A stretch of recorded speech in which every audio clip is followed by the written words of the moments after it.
वाढतं प्रदूषण तुम्ही बघताय, मोठमोठे हायवे होत आहेत, त्याच्यासाठी प्रचंड मोठ्या प्रमाणात झाडं तोडली जात आहेत.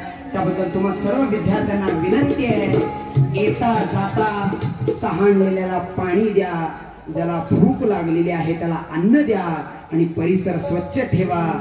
हाच खरा भक्ती मार्ग आहे हे आम्हाला संत शिकवतात आणि हीच खरी भगवंताची भक्ती आहे असं आम्हाला संत सांगतात. आणि जर का असं नाही केलं, निसर्गाबरोबर उत्मात मनुष्य प्राणी करायला लागला तर काय होतं कीर्तनकार सांगतात. लाकूड बोले सुताराला किती तास आहे ते तास मला आणि एक दिन येलायसा मीच जाईन रे तुला.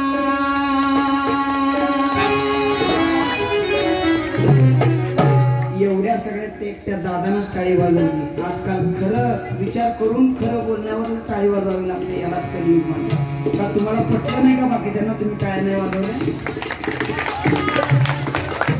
माती बोले मनुष्य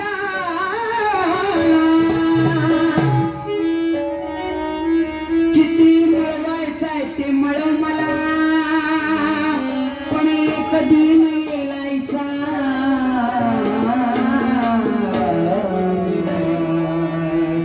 मीच गाडी नरे तुला.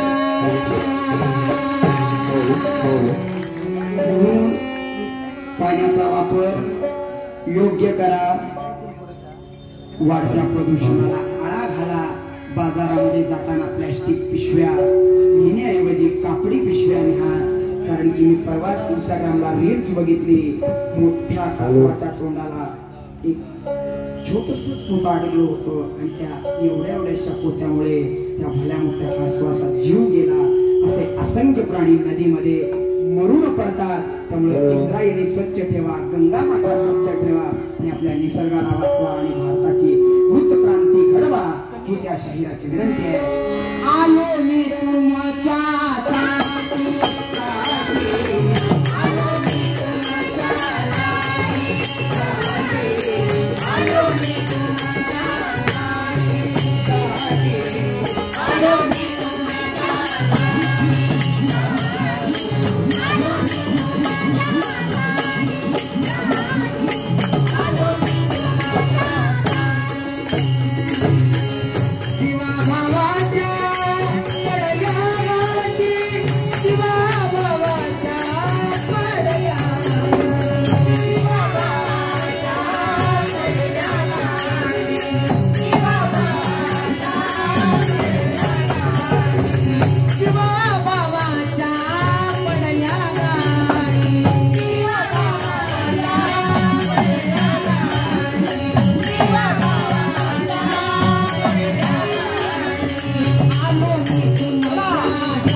देवानंद गुरु के करे दास ईश्वरी माझ्या